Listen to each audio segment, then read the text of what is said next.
Cutterup Rob here.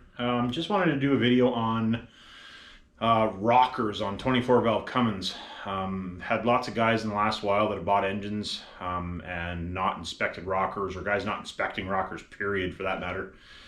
You know, you're having misfire cut problems or engines not running right, they sound weird. This is definitely something that you guys want to be checking out.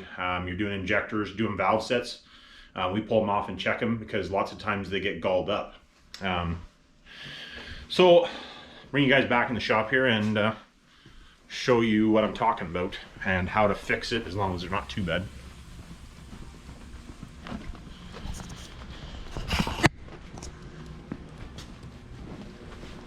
So what I'm talking about is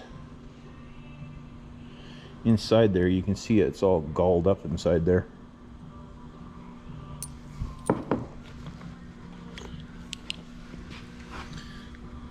Maybe too bright. And then that one's not too bad. Yeah, you can see the gall marks on the trunnion too, pretty bad.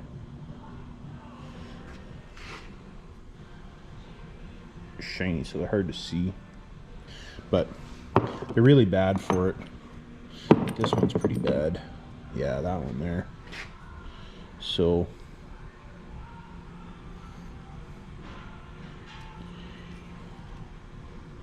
see what I'm talking about. If you've ever had one of these apart, you probably know what I mean.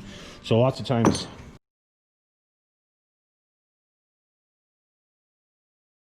you get the trunnion out of the rocker and you can't turn it, or you have to hammer it out. It should move real smooth with no issues. So there's a few ways to fix it. Honestly, probably the best way would be to replace them. That's not always in the budget, I guess you would say, or you know, if they're not that bad, you can clean them up. So what you can do, and what a lot of, like if you buy a trunnion kit, it comes with a piece of Scotch-Brite just like that. It doesn't come with a little fancy holder for it, but it comes with a thing that you can use. So what they want you to do, here I'll show. So what they want you to do is just take it, fold the pad up, stick it in there.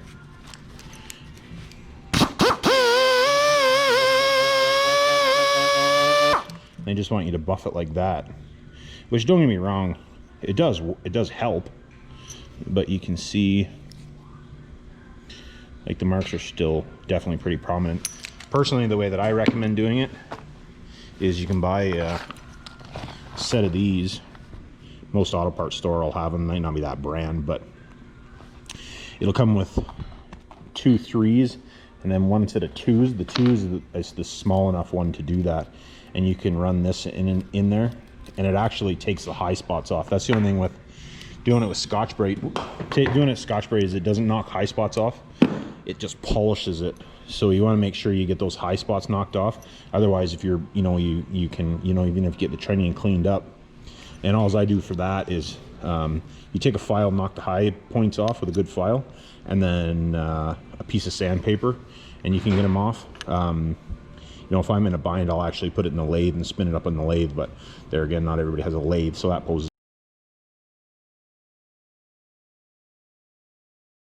an issue. And then you want to make sure, look at those little tiny holes, you want to make sure you get those clean, because it's cross drilled in there. Make sure you don't have any crap in there, because if that's plugged up, it'll gall up in no time. Now, like I said, you can use this to do it. You know, obviously I've never even used it. It's still brand new. I only ever used it once for doing an old wheel cylinder on an old car that we were working on. But what I do is I use the rod hone back front so you guys can see it. I showed it in the introduction video too. So what we do with it is, I'll take a real crappy one.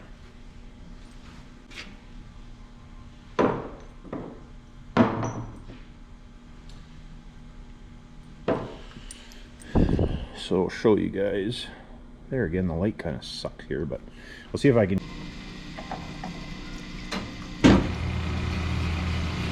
this runner back and forth a few times. Not really taking a lot of material out, it's just taking the high spot off. This one is pretty bad, but